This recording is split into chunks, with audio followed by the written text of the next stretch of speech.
ವಿಜಯಪುರ ಜಿಲ್ಲೆಯ ದೇವರಹಿಪ್ಪರಗಿ ತಾಲೂಕಿನ ಶಿವನಗಿ ಗ್ರಾಮದ ಯುವ ರೈತ ನವೀನ್ ಮಂಗನ್ನವರ್ ಸರ್ಕಾರದ ಯೋಜನೆಗಳನ್ನು ಸದುಪಯೋಗ ಪಡೆದುಕೊಂಡು 8 ಎಕರೆ ಭೂಮಿಯಲ್ಲಿ ಥೈಲ್ಯಾಂಡ್ ಮೂಲದ ವರ್ಷದ 12 ತಿಂಗಳು ಹಣ್ಣು ಬಿಡುವ 3,000 ಮಾವಿನ ಸಸಿಗಳನ್ನು ಡ್ರಿಪ್ ಮೂಲಕ ಬೆಳೆದು ಯಶಸ್ವಿಯಾಗಿದ್ದಾರೆ.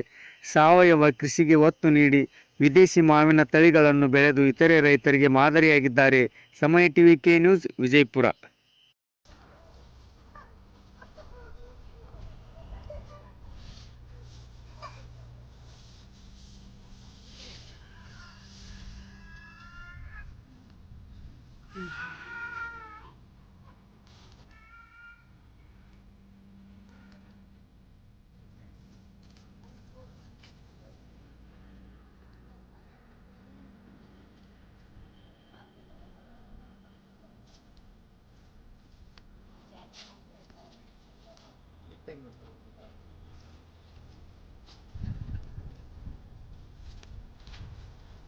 ಇದು ಕಾಯಿ ಬಿಟ್ಟಿರ್ತೇವೆ ಇದೆಲ್ಲ ಯಾವಾಗ ಇದು ಕಾಯಿಯಾಗಿ ಹಣ್ಣಾಗಿ ತಗೊಂತೀವಲ್ಲ ಆಮೇಲೆ ಈ ಬ್ರಾಂಚ್ ಕಟ್ ಮಾಡ್ತೀವಿ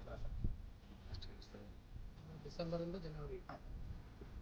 ಸರ್ ಈ ನಮೂನೆ ಕಾಯಿ ಆಗ್ತಾ ಒಟ್ಟು ಸರಿಯಾಗಿ ಒಟ್ಟಿಗೆ ಕಾಯಿ ಆಗಿರ್ತಾವೆ, ಒಟ್ಟಿಗೆ ಹಣ್ಣಾಗಲ್ಲ ಆಗಲ್ಲ ರೀ.